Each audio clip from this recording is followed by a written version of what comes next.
Hello, welcome to food ഇൻഷി. ഞാൻ കുറച്ച് മുരിങ്ങക്കായ എടുത്ത് വെച്ചിട്ടുണ്ട്. ഇത് വെച്ചിട്ട് നമുക്ക് ചെറിയ കറി ഉണ്ടാക്കിയെടുക്കാം. ഇത് വാഷ് ചെയ്തെടുത്താണ് ഒരു ഗ്രേവി ഉണ്ടാക്കിയെടുക്കാം. അതുപോലെ വാഷ് ചെയ്തെടുത്താൽ മതി.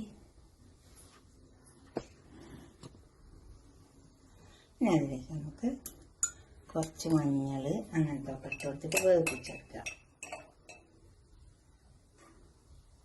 മുളകിൻ്റെ പൊടി,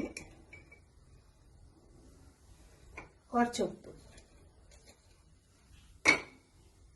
വേവിപ്പിക്കണം. കുറച്ച് വെള്ളം ഒഴിച്ച് കൊടുക്കാം.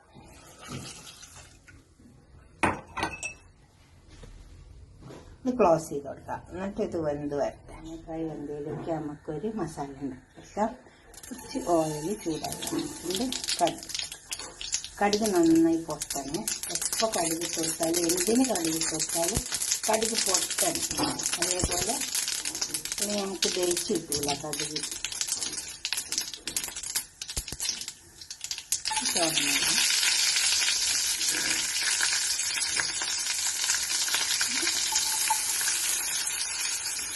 ചെറിയ ഉള്ളി വെളുത്തുള്ളി കൂടി ചതച്ച് വെക്കും.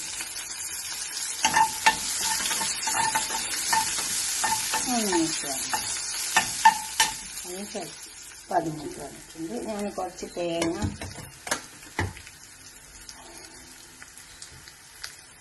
കുറച്ച് ഉണങ്ങിയ മുളകും തേങ്ങയും ചെറിയ ഉള്ളിയും കൂടി അരച്ചേർത്തതായിട്ട്.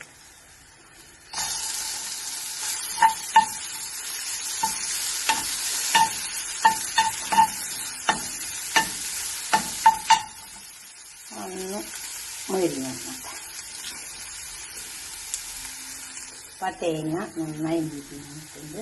2 തക്കാളി പിന്നെ കൈ കൊണ്ട് തന്നെ ചട്ടിയെടുത്താണ്. മിക്സിയിലൊന്നതണ്ട,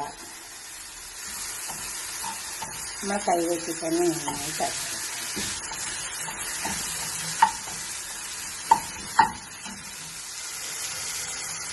തക്കാളി ഒന്നായി നന്നായി വെന്ത് വരട്ടെ.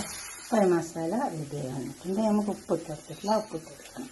മുരിങ്ങക്കായ് വേവിപ്പിന് ഉപ്പിട്ടെടുത്തതാണ്. എന്നാലും ഈ മസാലക്കൊക്കെ ഉപ്പ് വേണ്ടി വരും. ഇനി മുരിങ്ങക്കായ് വന്നത് നമുക്ക്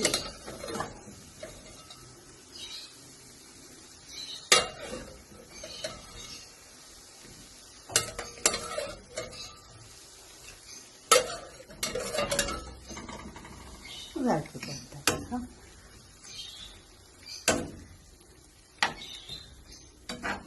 ഈ തേങ്ങ, ഈ മസാല ഉണ്ടല്ലോ, ഇത് ഈ മുരിങ്ങക്കായിൽ പിടിച്ച് തരണം. അപ്പോഴേ മുരിങ്ങക്കായ് ടേസ്റ്റ് ഉണ്ടാവുള്ളൂ.